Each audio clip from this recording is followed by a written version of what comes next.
क्या आप जानते हैं जन्नत का सबसे छोटा हिस्सा भी दुनिया की हर दौलत से ज्यादा कीमती होगा। लेकिन रुक जाइए, आज जो हकीकत आप सुनने जा रहे हैं वो सिर्फ एक कहानी नहीं, ये आपकी हमेशा की जिंदगी का इशारा है। और अगर आपने इस बात को नज़रअंदाज किया तो शायद बाद में सिर्फ अफसोस रह जाए। आज हम सब एक छुपी हुई दौड़ में फंस चुके हैं।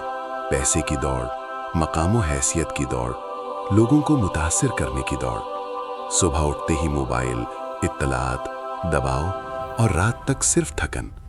लेकिन एक सादा सवाल, हम ये सब किसके लिए कर रहे हैं? एक घर जो छोड़ देना है, एक नौकरी जो बदली जा सकती है, एक बैंक बैलेंस जो यहीं रह जाएगा, और हम अपनी असल मंजिल को नजरअंदाज कर रहे हैं। कभी कभी दिल के अंदर एक आवाज आती है, अगर आज मौत आ गई तो। लेकिन हम उसे नजरअंदाज कर देते हैं। हम खुद को मसरूफ कर लेते हैं और सच से बचने की कोशिश करते हैं, क्योंकि सच तकलीफ देह होता है। अब सुनिए एक मुस्तनद हदीस जो आपको हिला देगी। रसूलुल्लाह सल्लल्लाहु अलैहि वसल्लम ने फरमाया, कयामत के दिन एक ऐसा इंसान होगा जो जहन्नुम से सबसे आखिर में निकाला जाएगा।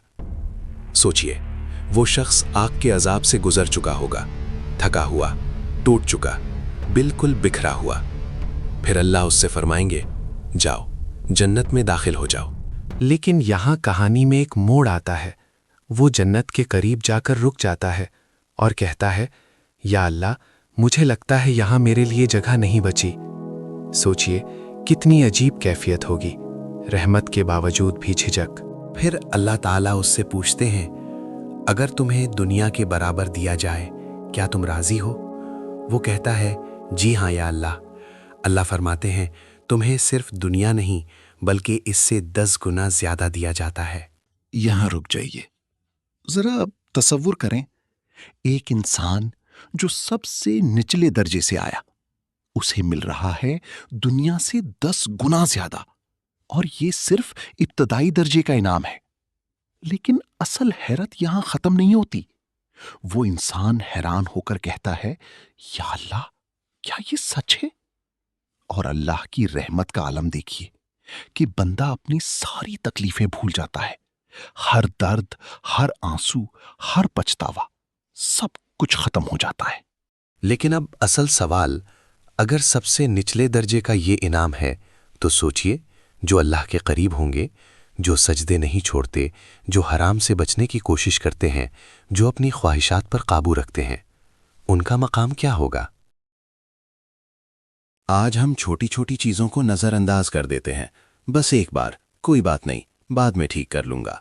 लेकिन यही छोटे फैसले कल आपकी आखिरत का फैसला करेंगे। और फिर वो दिन आएगा जब ना मोबाइल काम आएगा, ना पैसा, ना लोग, सिर्फ आप होंगे और आपके आमाल और आपका रब। सोचिए, आप अल्लाह के सामने खड़े हैं और आपकी जिंदगी का हर लम्हा दोबारा दिखाया जा रहा है। हर नजर, हर लफ्ज, हर अमल, सब कुछ वाज़े। इस वक्त क्या आप पुरएतमाद होंगे या सिर्फ पछतावा होगा? ये सिर्फ एक हौसला अफजा कहानी नहीं है, ये एक हमेशा की हकीकत का एहसास है, एक तंबीह भी और एक दावत भी। अगर जन्नत का सबसे छोटा हिस्सा इतना कीमती है तो सोचिए असल मकाम क्या होगा।